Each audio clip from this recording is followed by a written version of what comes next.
Hello guys, good morning sa inyong tanan no. Ako day si Kuya Alzen's Barber no. Dinhi sa Alzen's Barbershop diri sa Public Market Maniki Kapalong, Davao del Norte. So, karon guys makita ninyo ang atuang mga clipper guys no. Naglain-laing clipper diri guys no. So karon guys, discuss na ako sa inyo ha kung unsay kalahian aning tulo sa ilaha. So same lang gyapon sila guys no, mukat. Pero sa ilang power o hand grip or sa paggunit nimo guys, lahi-lahi gini sila guys. So naon na to niya nga to ang wall guys no. So medyo slim mga to ang wall vapor guys no. Ulala, wall vapor. So mo ni siyang latest karon sa wall guys no. Ang ato ang wall vapor guys no. Tara guys, wall vapor dinhiya. So nakagunit na dito wall vapor guys. Nice jud siya guys. So unsay nakanindot sa wall Kuya Alzen's. So karon guys, i-discuss nato sa inyo ha kung unsay nakanindot ani ang syempre yung pinakauna gyud sa clipper guys ang iyang bala. Para guys makita niyo siya guys is naka flat blade siya guys or fade blade. So ang fade blade guys is naka zero gap yun siya guys. So 0 gini ang blade guys no, kulay gap.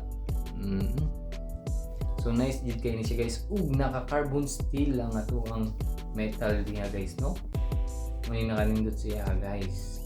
Syempre ang ikatulo is ang iyang power na 8,000 RPM. So makita niyo guys ug madumog ninyo karon dera guys.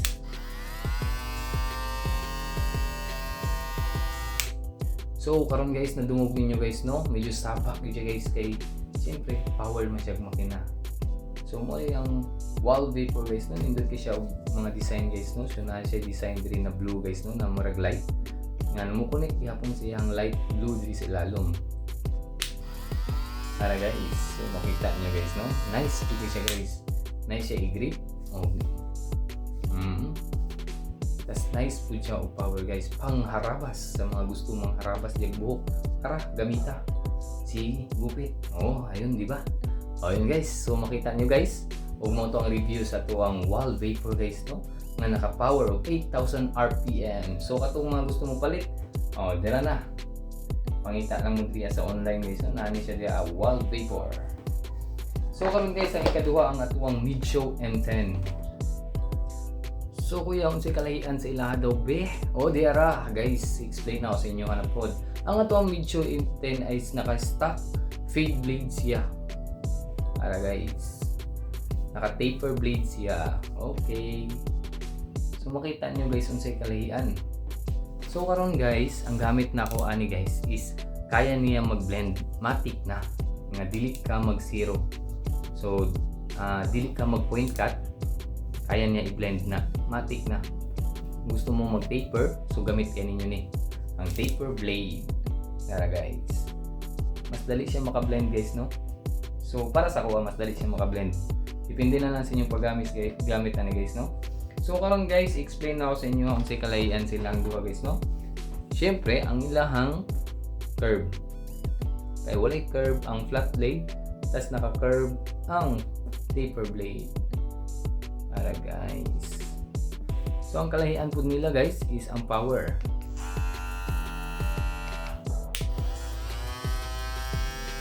So madungog niyo guys no, lahi gyud sila tingog. So mo ni siya guys. So ang ato ading M10 Midshow is naka-modified na guys. Para masiro gap na ko ni, makakuha gyapon siya og kanto. Ato siyang gilisan og ngipon. Para guys. So mo ni ang ngipon guys no. Gilisan na to siya og taper blade nga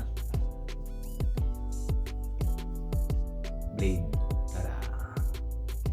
Mo ni siya ang fade blade sa Midshow. Okay. So makita nyo guys no, mo ni ang fade blade sa Midshow. Ug dara ang stock. Medyo flat din siya. So wala na ako nagigamit guys no, kana naman tay mga new nga clipper. So karon guys ang ato ang Gamma Boosted. Next is ang ato ang Gamma Boosted. So unsay nakanindot sa Gamma Boosted? Syempre gaan kayo siya guys, nindot kay siya og dili manghawi imong kamot sa sige nud dira. So dira guys, hala nudnuy o dira. So makita ninyo guys no, Naka diamond metal ni siya guys. Black diamond metal ni siya guys. So mo yung tawag na black diamond guys, no? Mga metal. So makita niyo ang iyang blade guys kung kaya lang ako timbang, kung timbangan medyo grams lang yun siya guys. Wala gini siya kuan guys. Di yun siya bugat guys. Gaan lang yun guys siya guys. Comfortable kayo guys. Okay, nice kayo siya guys. So pangarabas gyapon siya guys. So atong paminawan ng iyang 7,200 RPM dara guys.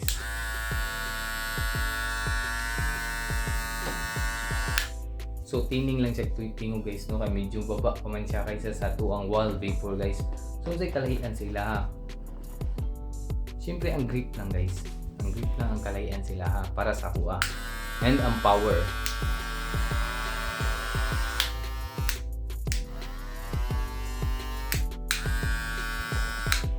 So ang power niya guys, no, is mas kusog yun ang ato ang wall vapor. Tapos naka 8,000 RPM yun siya. Tapos kani is 7,200 RPM. Kapit-kapit lang sila sa atong mid show guys, no? Pero ang nakalintot siya guys is gaan. Mas gaan pa siya sa atong mid show. Okay. Kumpot kayo. Tapos na po siya yung mga accessories guys, no? Huwag na siya charger stand. So pwede na ito siya i-charge nga nakatindog lang. Okay kayo. So there guys, muna ang gamma boosted. Diamond, black diamond clipper blade. Okay. Black diamond clipper blade. Muna ito ang gamma boosted guys, no? So, baon lang to guys, no? Na-explain na ba na ako sa inyo og tarong guys? Sa mga gusto din magpalit diha guys, ang suggest na ako sa inyo is ang kating ato ang Midshow M10. Nice gyapon kayo siya guys kaniton. Sa ato mga gusto nga aspirant diha nga barber guys, no? Midshow M10 is the nice item for you. So there guys. So mo lang to guys. Bye bye.